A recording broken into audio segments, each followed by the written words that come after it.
What's up, everybody? Okay, so today's tutorial is going to be over a haircut that I think every barber and stylist should know.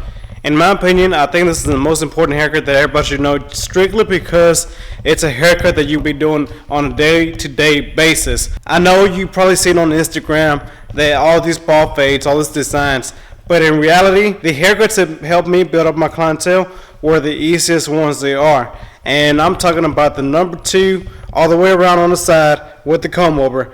This particular kind of haircut is like one of the most popular ones there is right now. I really feel like it's important for everybody to know how to execute this. But there's still little tricks that you can do to maximize your full potential on the haircut, that you can pay attention to the smallest detail and make that simple haircut that everybody should know how to do and knows how to do. And by these little tricks that I'm about to show you, it's going to set yourself apart from the rest of the other barbers and stylists within your area, within the state, anywhere else, strictly by paying attention to the small details. So make sure you stay tuned, check it out, and let's jump right into it.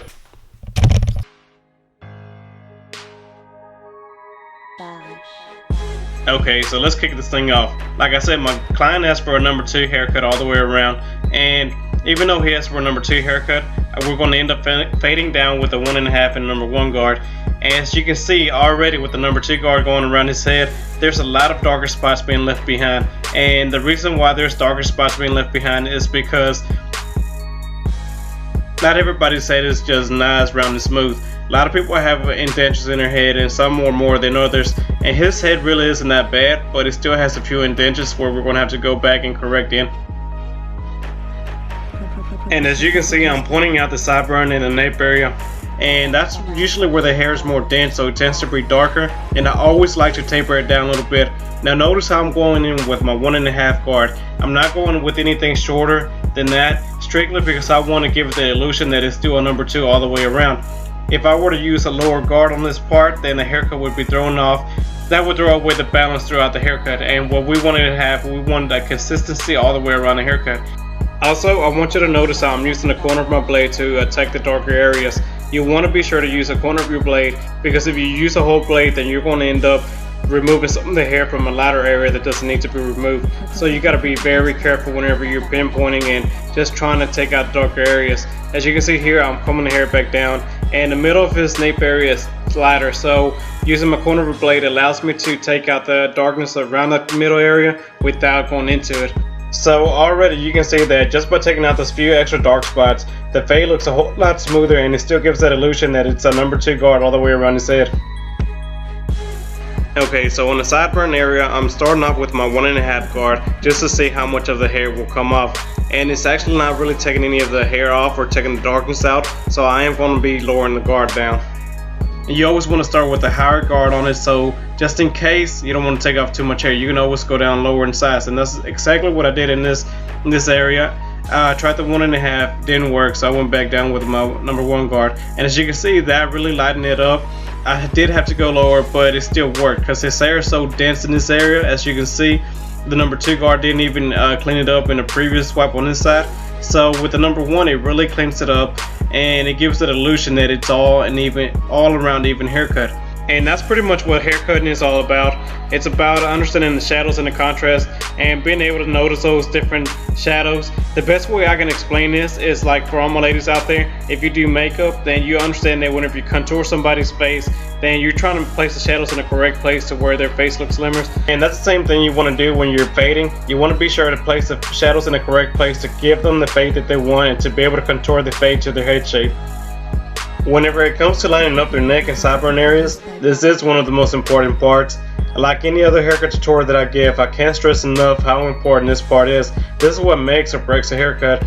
You always want to make sure to clean up their neck areas. Make sure you get all the little unwanted hairs out. Also, be sure to clean up behind the ears. I can't tell you how many times people have came up to me and said, hey, my last barber didn't clean up behind my ears, or they left hair behind there. And I don't know if you've noticed before, but whenever the mom brings in the kid or the wife comes in with the husband, the first thing they do, they go and check behind the ears and below the neck area, just to be sure that all the little hairs are gone. You can give them the best haircut, the best fade that you've ever given before, But if the mom and the wife see those hairs behind there, they will think that your haircut sucks, and they will complain about it. It really is about the small details. Pay attention to those small little details in the back, and make sure you get all the hairs, and go that extra mile to really give your client an experience they won't forget. Even right now, whenever I'm lining up the sideburns, don't just line up the bottom, hit the edge of them a little bit more and see how much more defined the look. That's what clients want to see. They want to know that you care. And going in with the shears on top, I usually start with my guideline in front, and then I go vertical and use that front guideline to carry on with the rest of the haircut. So now all I simply do is find my guideline in front and just match it up with the back. Just cut on towards the back, and I'm going to carry this guideline all the way throughout the head. And whenever you're doing this, keep in mind that you want to give him a square silhouette, meaning on guys, I try to give them a square shaped look on their head. That way they can look more masculine. We all know that square is more masculine, round is a little bit more feminine. So that's why on his top of the head, you see me over directing the hair. I'm not going with the shape of his head because his natural shape is round, and that's what I'm trying to avoid. I'm trying to give him more of a square look. So whenever you look at him forward or from the side, his hair doesn't look just all round with his head. Now with the part, make sure that you clean it up nice before you go in with the clippers. Doing so is going to make it so much easier. Also, when doing this part, it's important to keep in mind to stay as close as to the root of the hair where it starts folding over, meaning wherever the hair starts to comb to the side, you want to be sure to keep the clippers right on the edge of that. If you go too far out from wherever the hair folds over, then you're going to create a little section between the part and the hair, and it's going to look weird whenever it's starting to grow out. You're going to have little unwanted hairs just poking out. Also, be sure to hit the top and bottom part of the line. A lot of people forget to hit both sides, and what that does is it allows you to get the perfect width of the part. You don't want to have it too thin or too thick, so make sure you hit both sides and you're going to come up with the perfect part. Okay, so now we're ready to style, and of course I'm using the 1045 indestructible clay. Now this is one little trick that I feel like that has really set me apart. This clay will leave the hair natural, and what I've seen from a lot of people around my area, that clients do not like the wet and shiny look anymore. They prefer a dry and natural look, something they can run their fingers through the hair and just shape it in whichever kind of way they want to. This clay paste did a great job on making the hair look natural, but yet maintaining a nice firm hold. That's why I love this product so much. But this is the finished product, guys. Let me know what you think. I do have a lot more vlogs and tutorials coming out soon.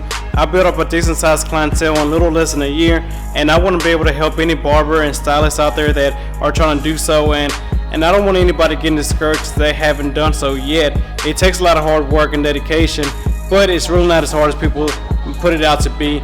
It's actually really easy, and I have a video coming out called the 5 Simple Rules to Build Up a Massive Clientele, so be sure you stay tuned for that one. But in the meantime, make sure you follow me on Instagram at Georges_fades and keep up with my journey, and I'll be keeping up with y'all's. So until next time, thank you for watching, and like always, like, share, and subscribe. I really appreciate y'all, and until next time.